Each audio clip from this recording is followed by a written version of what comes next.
Hello everyone. This week we'll do some special things for this week because we are not showing up on Wednesday night to come to the class. So I'll take a video and upload this video online, and so you can watch this video and learn the content for this week. So this week it is about stress and also happiness. So we will talk about what stress is and what causes stress and what stresses can do to us. And also I'll talk a little about happiness. I'll talk about what happiness is and what can make people happy. And we can start the lecture today. First of all, I have a question for you. In your life, what makes you stressful? What factors or what reasons, what things can make you stressful? You can take a few minutes to think about any things or any reasons that you are stressful about. Or in your school life, what makes you stressful? You can take a time and think about it. You can pause this video. So the main topic for today's lecture is about stress. Everything about stress is the definition of it, the reason of the stress and the outcomes of stress, and I will talk about some strategies to reduce stress. Stress is actually a reaction to a life event or to a situation. So when we perceive or respond to those events as threatening or overwhelming to our well-being, so when that happens, when we will say we are stressful or we have a stress. So there are actually two factors that can jointly determine whether the person has a stress or not. So the first one must be the something happened in the real life. The life events or the situations happening in one's life, those are stressors. So stressors cause people to have stress, but only the life events in life are not only reason to cause one to have stress. One must have a interpretation or explanation of what happens to themselves about the event. Adding to that interpretation, one can be stressful, one can have stress. So the life events happens first, and then there will be an interpretation for that event. That interpretation is a subjective, one's subjective thinking about the event. That makes people to have stress. So when the person interprets the event as threatening in terms of their own well-being, one may have stress. So two factors actually cause stress, not only one thing, the life events and the interpretation of the events. So only one of the two factors does not cause stress, but the two factors happening at the same time or happening very closely to each other, those two things can jointly cause stress.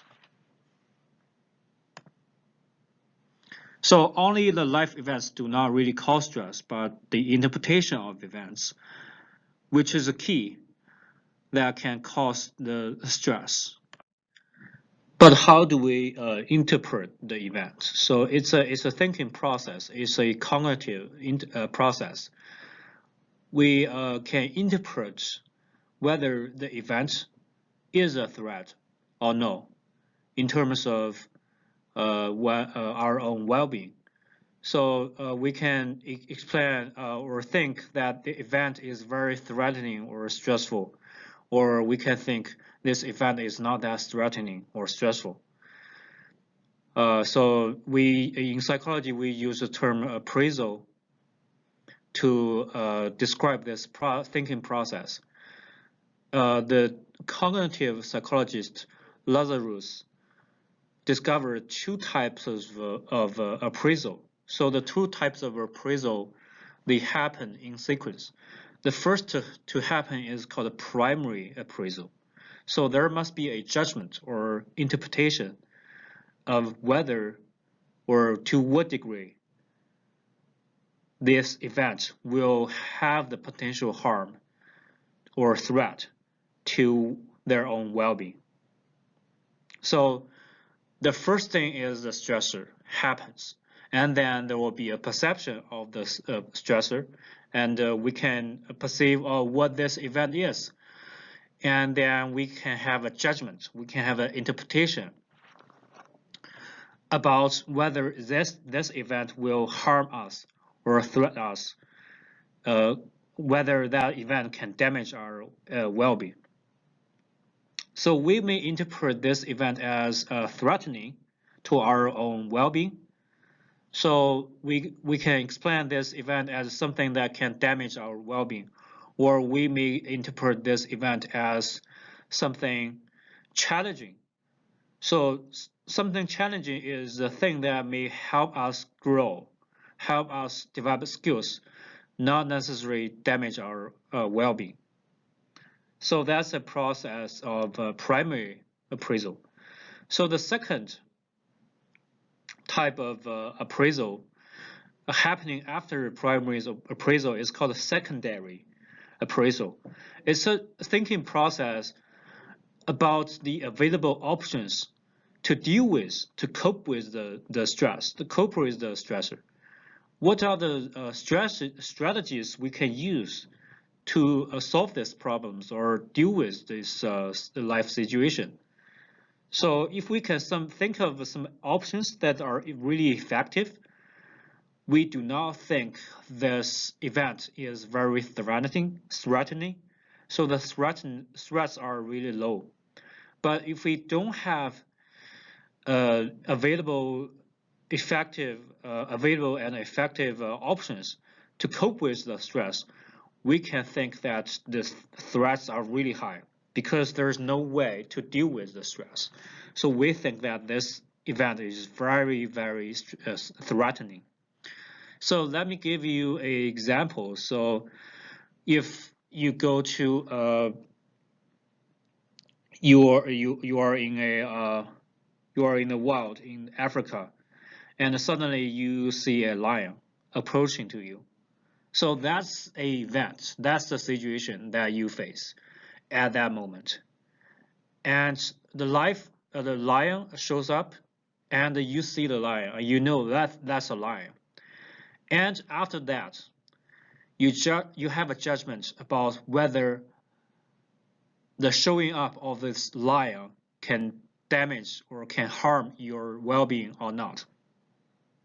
You quickly think about how threatening or whether it's a threatening of this event. Of course, most people think, oh, the lion is very threatening because the lion can kill you and eat you. And after the primary appraisal, there is secondary appraisal. You quickly think about what are the options to deal with this stressor, to deal with the lion, to get rid of the lion, to not let the lion kill you. So what options are there? You may have a car, you can drive away, or you run really, really fast and you run away, or you have a gun, you kill the lion. So these are the options. If you have these options, you don't think the showing up of the lion is very threatening. You think, oh, it's not a big deal. The threat is low. But you don't have a gun, and you don't have a car, and you do not really run fast enough. There are no really a lot of options. available to you to cope with the stressor, to cope with the showing up of the lion. So you'll think that the threat of this lion is really high because you don't have the options to cope with that. So that's the total process of appraisal. So if you think that the lion is very threatening and also there's no effective options to cope with the lion, to cope with the showing up of the lion, you think that this life event, the lion showing up, is very threatening. It's high threat. So that's the case that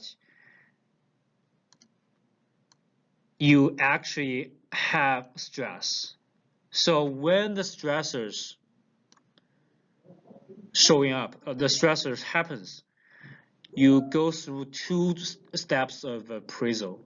You must appraise the stressor or life event as threatening, and you go to secondary appraisal.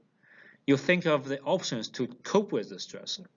If you think that there are effective strategies to cope with the stressor, you don't think it's a really big deal. You don't think that's a really threat. You don't have a lot of stress.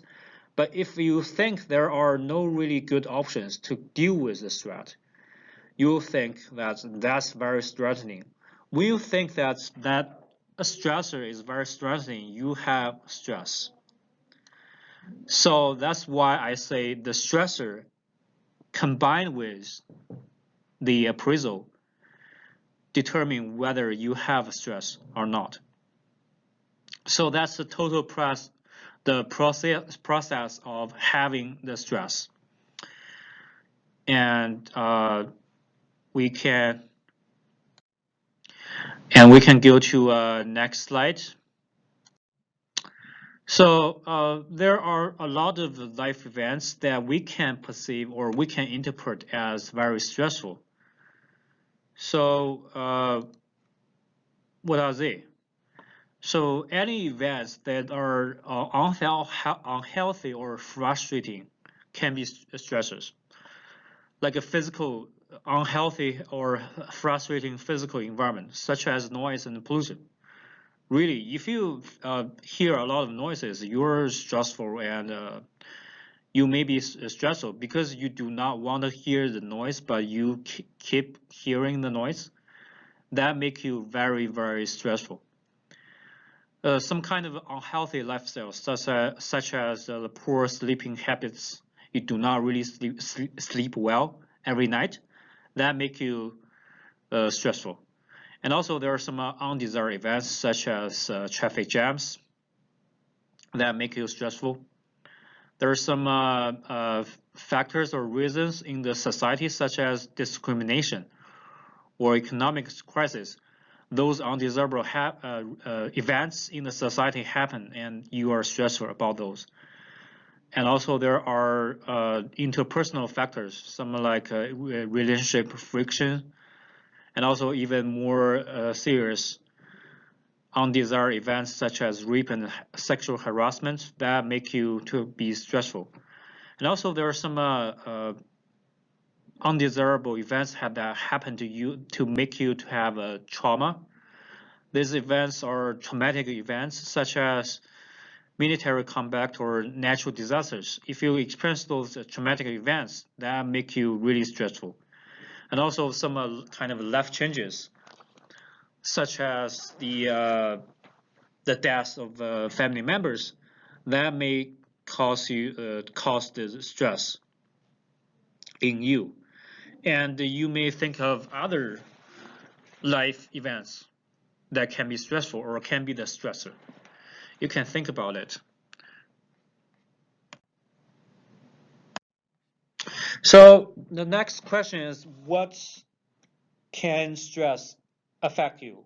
What are the effects of stress? So the main mechanism of stress is that the stress can change your bodily states. So your body will respond to the stress in the environment with the response pattern called the fight or flight response. So our bodies are ready to respond to threats in life. So actually, that's the adaptive response to some physical threats in life. It's called a fight or flight response. Either you are ready to fight with the threat. For example, you fight with a lion in the physical environment, or you decide to flight or skip or run away from the threat. You either keep away from the threat or deal with the threat. So that's called a fight or flight response. That can cause you to have various bodily changes, such as increased heart rate, increased heart rate, and also the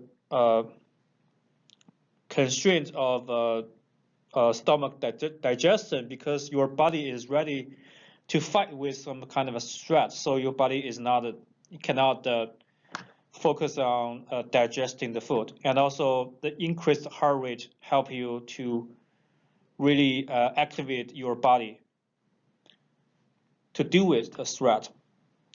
But the problem of fight or flight response to the modern people is that the most threats are not physical threats. So we have talked about it in the biological psychology chapter.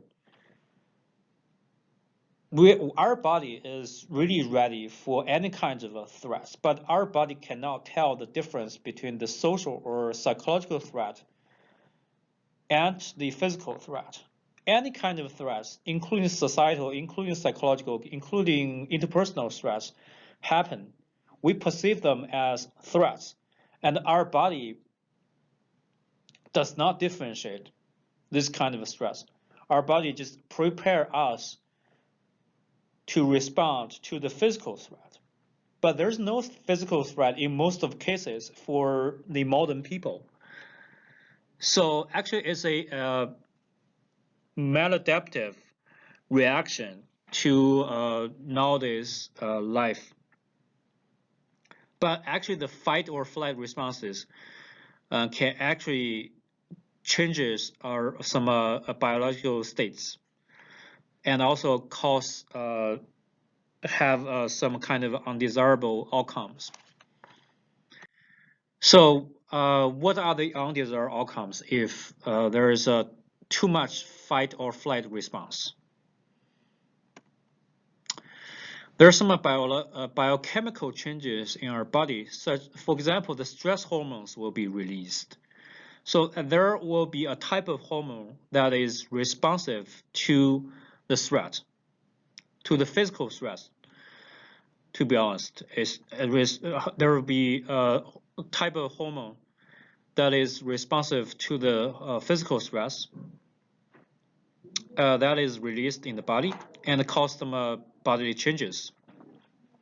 And also, if there's too much stress hormones in the body or too much stress in our mind, there will be some psychosomatic disorders, such as hypertension. So our muscles are there's too much tension in our muscles and in our body. So that causes our body to have a pain, headache, or the back pain or headache, or any other kinds of pain. And also there is asthma, and also there will be inflammation in our body because there's a malfunctioning of the immune system. And also our immune system is really vulnerable when there is stress. We are not really, our body is not really resistant to the diseases. So when we are really stressful, we are more likely, very likely to get sick. And also there are other psychosomatic disorders.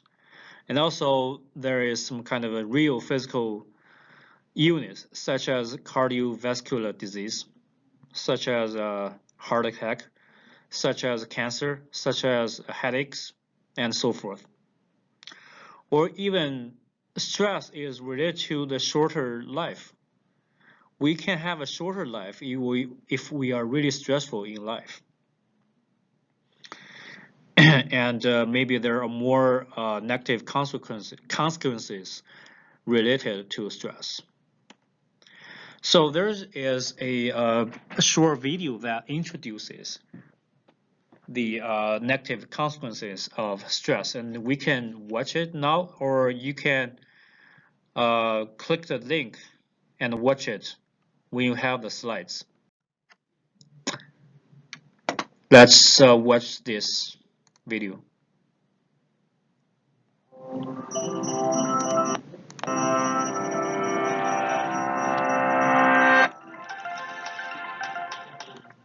Cramming for a test. Trying to get more done than you have time to do. Stress is a feeling we all experience when we are challenged or overwhelmed, but more than just an emotion. Stress is a hardwired physical response that travels throughout your entire body. In the short term, stress can be advantageous, but when activated too often or too long, your primitive fight or flight stress response not only changes your brain, but also damages many of the other organs and cells throughout your body. Your adrenal gland releases the stress hormones cortisol, epinephrine, also known as adrenaline, and norepinephrine. As these hormones travel through your bloodstream, they easily reach your blood vessels and heart. Adrenaline causes your heart to beat faster and raises your blood pressure, over time causing hypertension. Cortisol can also cause the endothelium, or inner lining of blood vessels, to not function normally. Scientists now know that this is an early step in triggering the process of atherosclerosis, or cholesterol plaque buildup in your arteries. Together, these changes increase your chances of a heart attack or stroke. When your brain senses stress, it activates your autonomic nervous system. Through this network of nerve connections, your big brain communicates stress to your enteric or intestinal nervous system. Besides causing butterflies in your stomach, this brain-gut connection can disturb the natural rhythmic contractions that move food through your gut, leading to irritable bowel syndrome, and can increase your gut sensitivity to acid, making you more likely to feel heartburn. Via the gut's nervous system, stress can also change the composition and function of your gut bacteria, which may affect your digestive and overall health. Speaking of digestion, does chronic stress affect your waistline? Well, yes. Cortisol can increase your appetite. It tells your body to replenish your energy stores with energy-dense foods and carbs, causing you to crave comfort foods. High levels of cortisol can also cause you to put on those extra calories as visceral or deep belly fat. This type of fat doesn't just make it harder to button your pants. It is an organ that actively releases hormones and immune system chemicals called cytokines that can increase your risk of developing chronic diseases such as heart disease and insulin resistance. Meanwhile, stress hormones affect immune cells in a variety of ways. Initially, they help prepare to fight invaders and heal after injury, but chronic stress can dampen the function of some immune cells, make you more susceptible to infections, and slow the rate you heal. Want to live a long life? You may have to curb your chronic stress. That's because it has even been associated with shortened telomeres, the shoelace tip ends of chromosomes that measure a cell's age. Telomeres cap chromosomes to allow DNA to get copied every time a cell divides without damaging the cell's genetic code, and they shorten with each cell division. When telomeres become too short, a cell can no longer divide, and it dies. As if all that weren't enough, chronic stress has even more ways it can sabotage your health, including acne, hair loss, sexual dysfunction, headaches, muscle tension, difficulty concentrating, fatigue, and irritability. So, what does all this mean for you? Your life will always be filled with stressful situations, but what matters to your brain and entire body is how you respond to that stress. If you can view those situations as challenges you can control and master, rather than as threats that are insurmountable, you will perform better in the short run and stay healthy in the long run.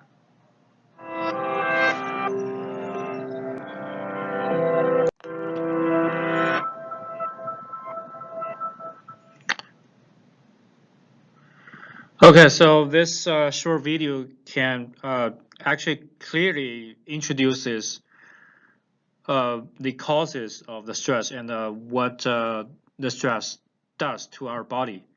We can see there are multiple undesired effects such as asthma, such as the heart attack, uh, and also we have more appetite for high calorie food when we are stressful because the cortisol, one of the stress hormones, stimulate our stomach to have appetite or to have a preference for those high calorie food. So for some people, when they are stressful, they just eat a lot of the junk food or other kind of high calorie food, and they are getting fatter and fatter because of stress. So that's we sometimes see. And also stress can cause people to have a shorter life because they will damage the telomere in the chromosomes. And also the other kinds of effects such as headaches and fatigue and irritation and bad mood and bad emotions. All those negative symptoms or physically or psychologically are related to the stress. So the stress, too much stress can cause people to have all those symptoms.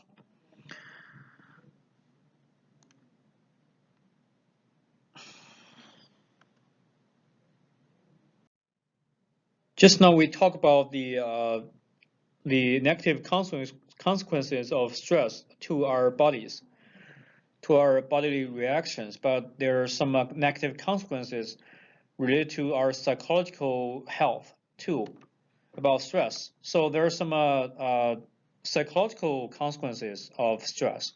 So first of all, that there will be chronic stress when there is too much stress in life. And also, we are anxious about the future.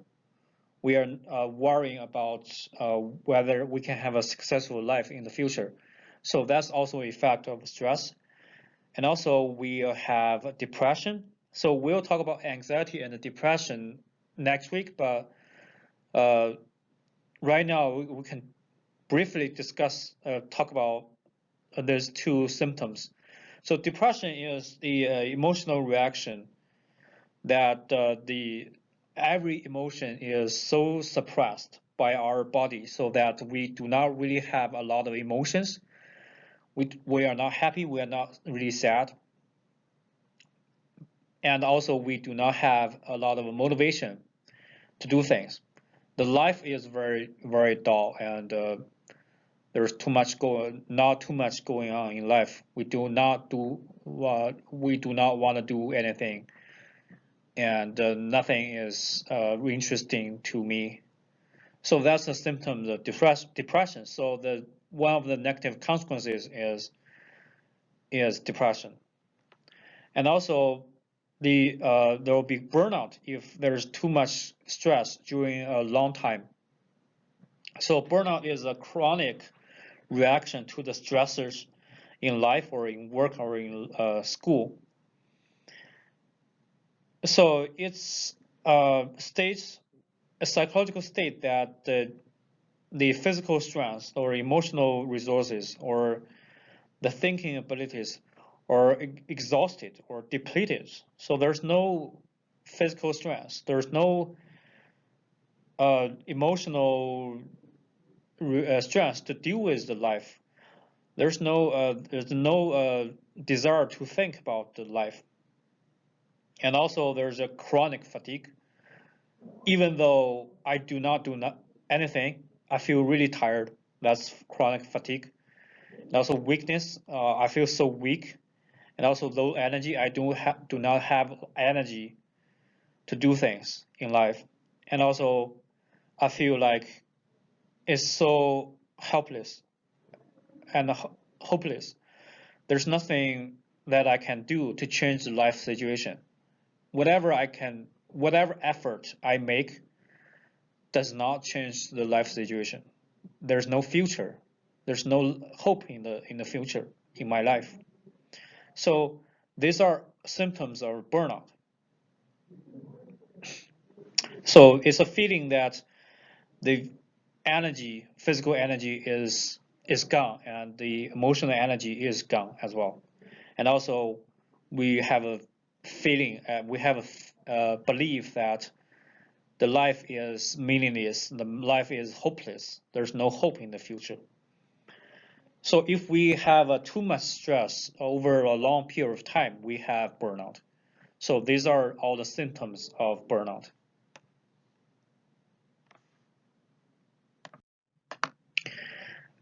Besides the stressors, besides the outcomes of stressors, but not everyone experience the same level of stress if they face the same threatening event.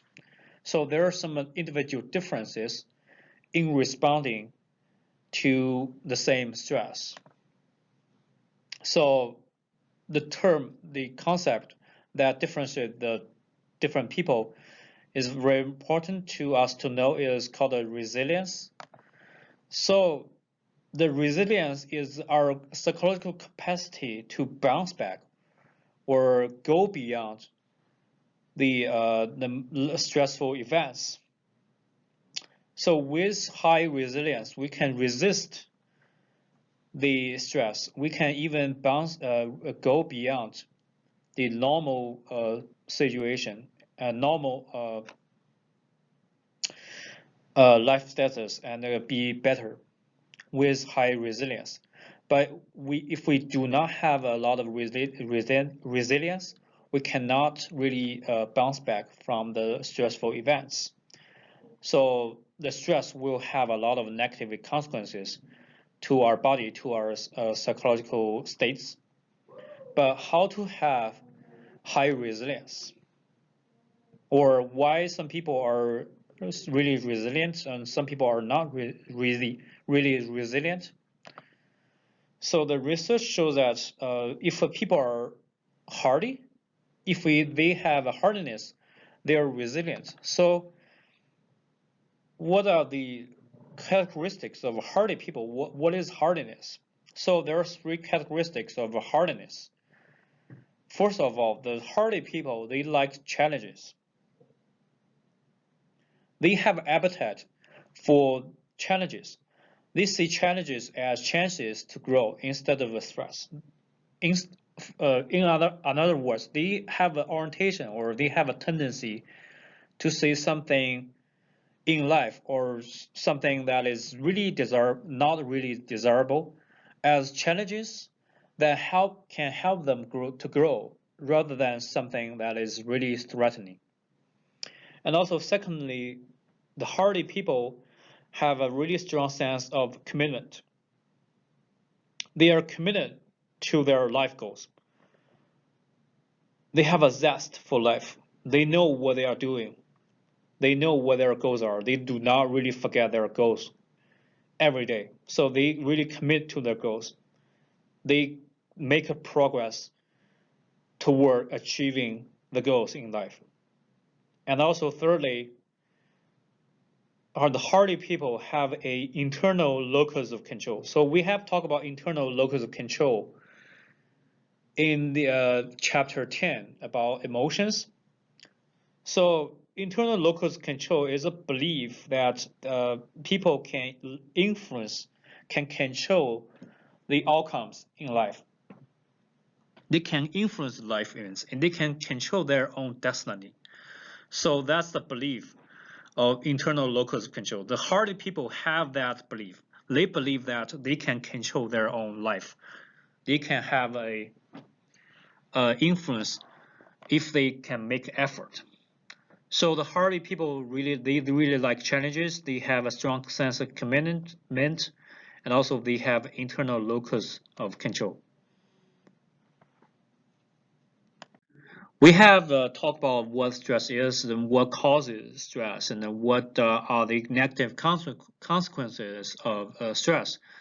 But we need to know how to deal with stress, how to cope with stress, how to reduce stress. So next topic is to learn the strategies or know about the strategies to reduce stresses.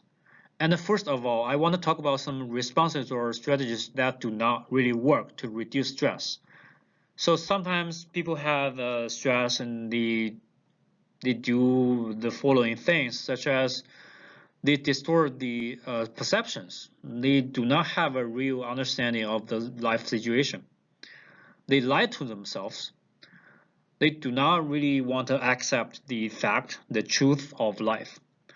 Or they just escape from the real life situation by drinking too much. They do binge drinking. Or they take drugs. So all these reactions is to escape or running away from the real life situations. So these reactions are really weak, can make people weak because they do not really cope with the stress, but they temporarily escape from the stress, such as drinking too much, so they do not have a really sober consciousness, so they do not think of those stressful situations. So, but that's just a temporary escaping from the stress. That does not really deal with the stress, does not really cope with the stress. And next, we'll talk about some strategies that are effective. Okay, so we can have different coping styles when we cope with the stress. Lazarus, the famous cognitive psychologist, discovered two types of coping strategies. One type is to focus on the problem, change the situation or change the life events that causes stress.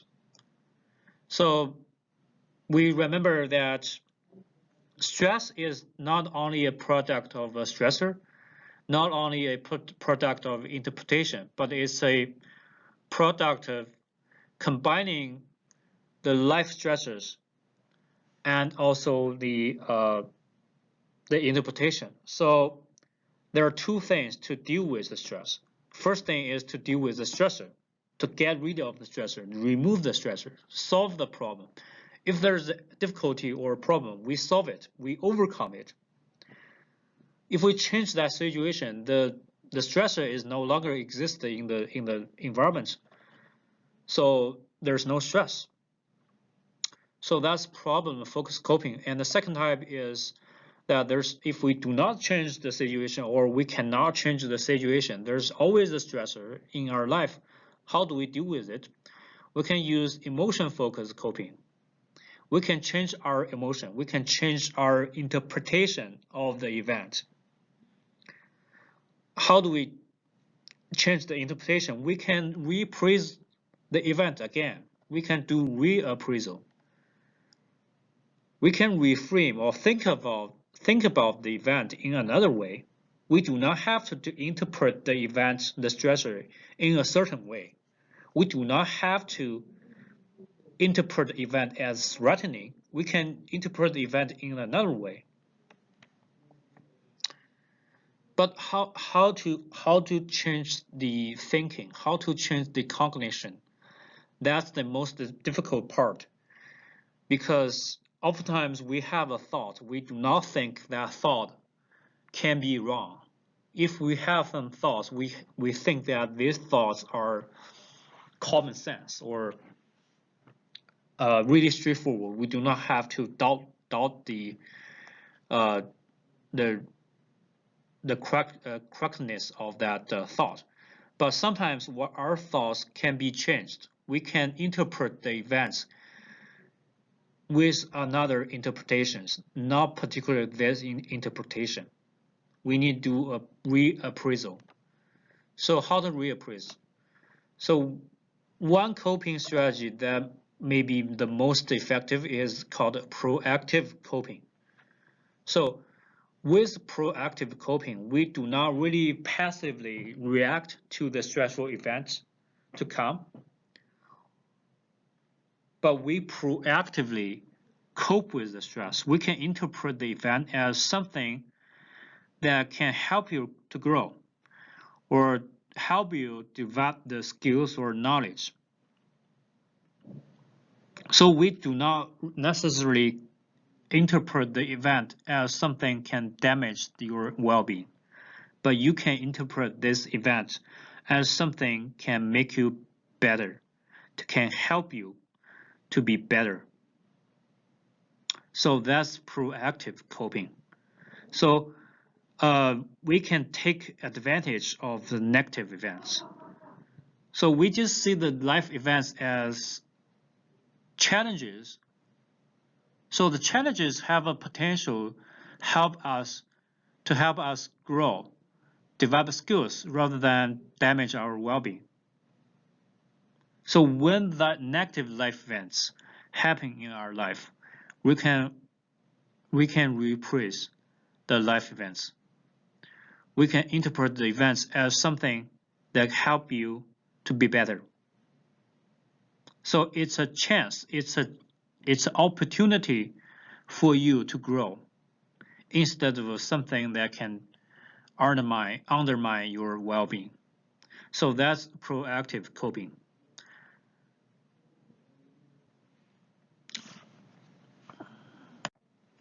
So I think this coping strategy is very effective to really cope with the stress.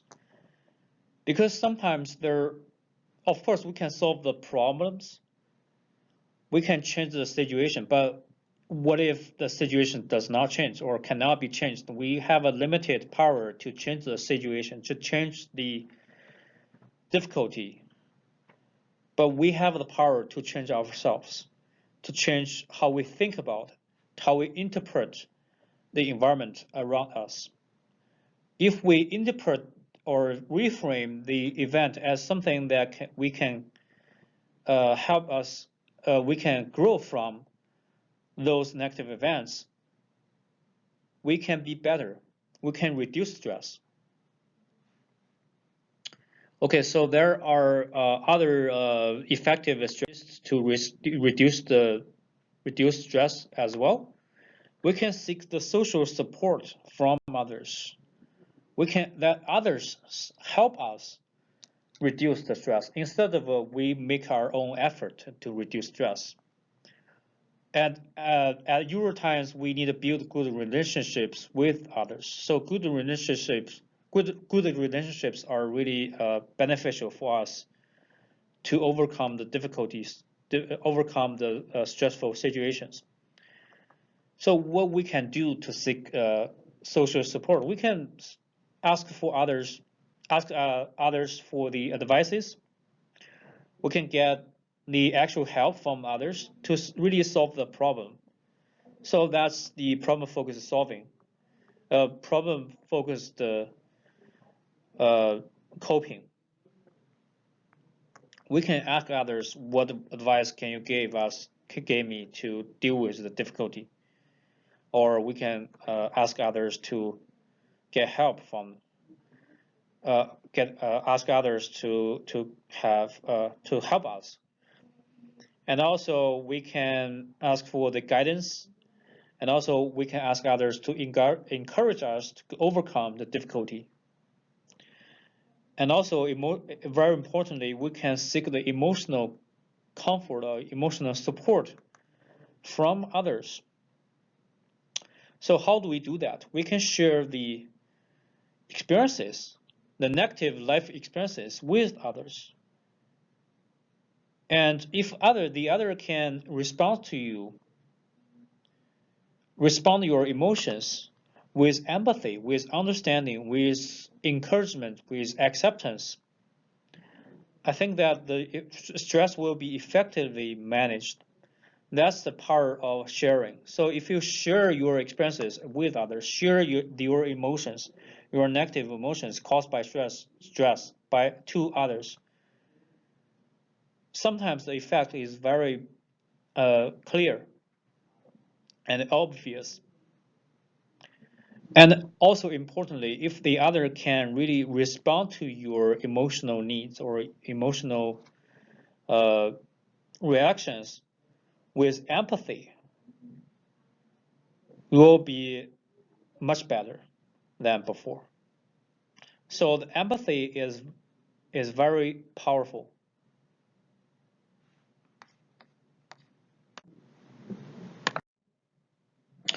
And we have talked about stress already. We have talked about the causes and all consequences, and also the stress to reduce stress. And the next topic is the opposite. We can talk about happiness and the positive psychology. It's a new movement in psychology to focus on the positive side of human psychology. So let's go there. So happiness, I think everyone have a answer of the question, what is happiness? And so simply, happiness indicates we are happy, be happy. The intuitive notion of happiness is to be happy, have more positive emotions. But there can be more about happiness. There can be more elements in the component of happiness. So in psychology, we scientifically study what happiness is. So the pioneer in the happiness studies is the psychologist Ed Diner in 1980s. So Ed Diner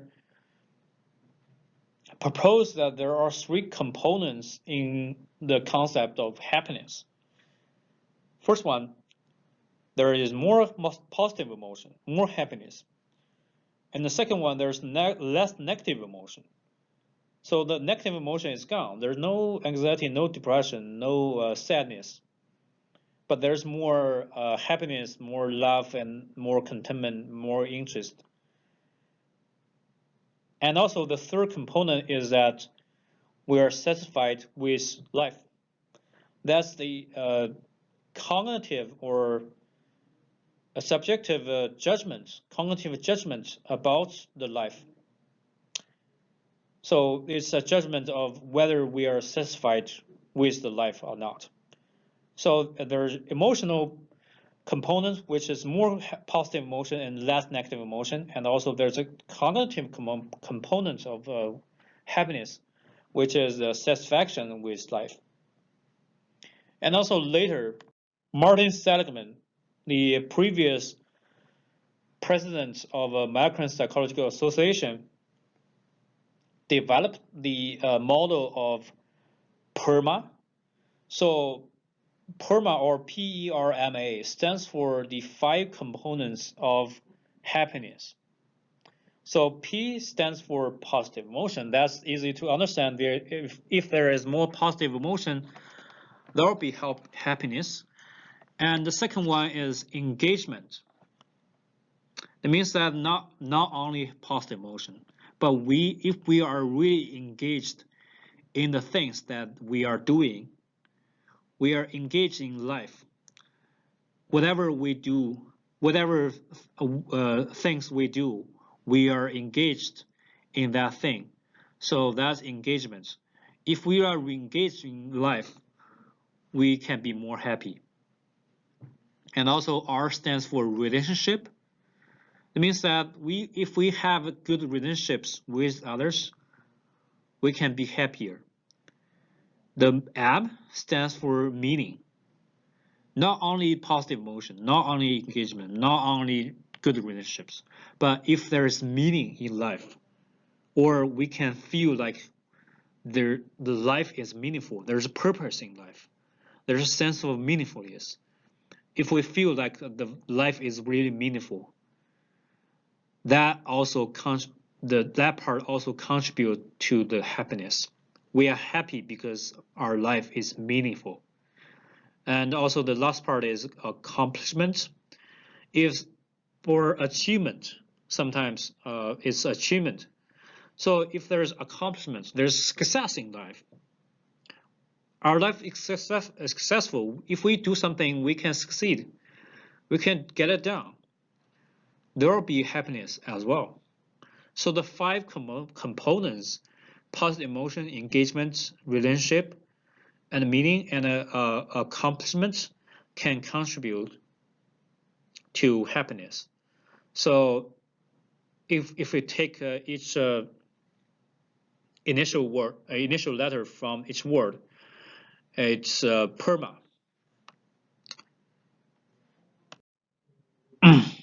And another issue I want to talk about is money related to happiness, or does money buy happiness? So the answer is both yes and no. So we can say yes because when the income, somebody's or some family's income is so low that the family or the person cannot afford oneself enough food or enough shelter, the money and happiness are related. So in other words, if some people are so poor that they cannot get enough food, they're oftentimes hungry in their life, or they do not have a place to live, or they do not have a good place to live. If they have money, there will be more happiness for them.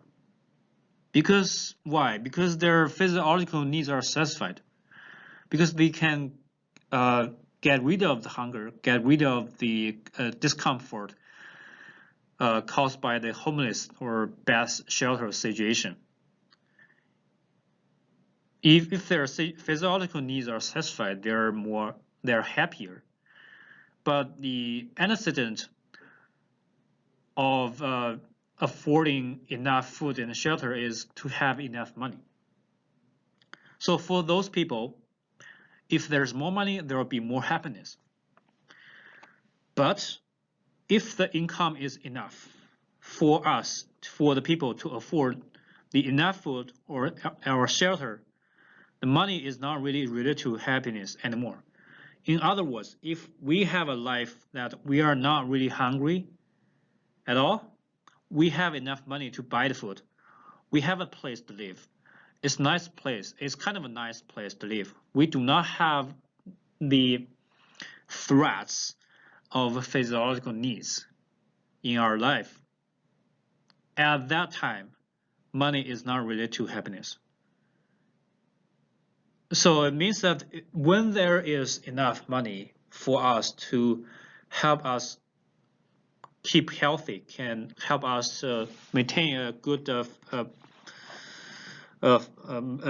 satisfy the physiological needs, the money does not really buy happiness. The money is not really useful for us to increase happiness. So that explains why there are many rich or affluent people, they are still not happy. If they have tons of money, they are still not happy, because if they have enough money, money does not really contribute to happiness anymore. So this can be explained by the Maslow's hierarchy of needs theory, because the basic need that we must be satisfied is physiological needs. If we do not have enough food or shelter, our physiological needs are not satisfied. We just focusing on satisfying physiological needs. But once we have our physiological needs satisfied, we do not really pay attention to those needs anymore. We focus on other needs, such as belongingness and achievement. We want to be more successful. We want to have good relationships with others. Or we want to be ourselves, which is self-actualization.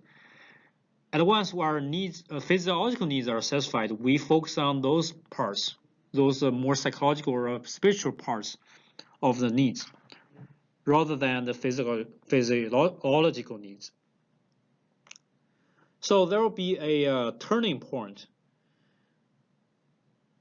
between the not enough money and enough money. When there's not enough money for us to get enough food and shelter, indeed, money buys happiness, because when there's more money, there's more food, and our physiological needs are more satisfied. There will be more happiness. But when there's enough money, when there's enough financial material, that money does not really contribute to happiness anymore, because money does not buy other things that can satisfy other needs, such as belongingness and achievement. If there's a lot of money, it doesn't guarantee you to have more friends, doesn't guarantee you to have good relationships with others, and doesn't really guarantee you to succeed in life, doesn't guarantee you to be yourself. So the money and the relationship between money and happiness is really, really weak when the people have enough money.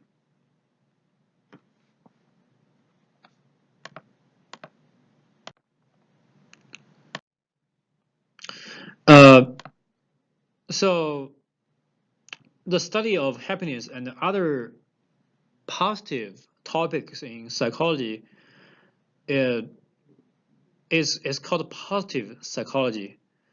So the story is like this. In the late 20th century, or in 1998, in the end of the 20th century, the previous president of American Psychological Association, Martin Seligman, and also another famous psychologist, Csikszentmihalyi, they get together and talk about the future of psychology. So they try to discuss what is lack in the current psychology. They found that the positive psych, the top positive topics are lacking in the current psychology development. So in 1998, they proposed that the psychology should focus on helping people helping people build human strength, help people grow, help people be better, help people flourish and thrive, instead of focusing on solving the problems, making the negative symptoms less negative, or focusing on the difficulties or adversities. But still, psychology should focus on the positive side of human psychology. So that's the movement of positive psychology. So there are actually 3 categories of topics to study in positive psychology, and then they call it the 3 pillars of positive psychology. The first pillar, or first category, is humans' positive experiences. So there's some positive subjective experiences, such as happiness, such as positive emotions, love, gratitude, well-being, and so forth. So they are about experiencing the good things. And the second pillar of it is positive traits. So there are some enduring characteristics in people are positive. So they are like traits, like personality traits, such as courage. People may have courage as their own strength, or they have good interpersonal skills, or they have a capacity to love others. They have a capacity to be empathy, or there's wisdom to deal with the life situations, or there's forgiveness. They tend to forgive others, or there are many more category strength on the positive side for humans. And the third pillar of it is called the positive institutions. These are topics about the good places in which people can have positive experiences and can develop positive traits. such as the examples of positive institutions are positive schools and positive workplaces. So they study in the workplace, in the school, how to design, how to have a workplace or schools in which the employees and the students can be better. So that's the third pillar of positive psychology.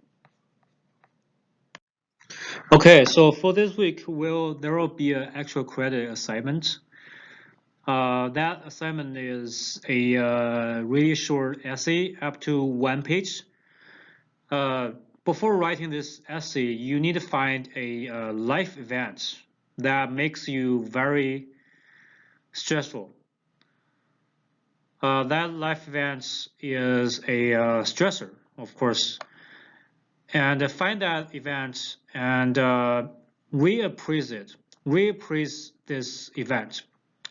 Interpret that event as something that can provide you an opportunity to grow instead of something that can stress your well-being. So before you may perceive the stress or interpret the event as something can damage your well-being, but reappraise it. Reframe that event in a way that you see it as a challenge, as something that can provide you the chance to grow, for you to grow. So after reappraising, you can experience the effect of it. You can see if whether you have a less stress or not. So write an essay up to 1 page about this activity. So in the short essay, you need to describe what the life event is, how you interpreted it before you reappraise, and also how you reappraise the event, and also what the effect of the reappraisal is. This assignment is 1 point. And don't forget to take the quiz. It's online, and see you next week.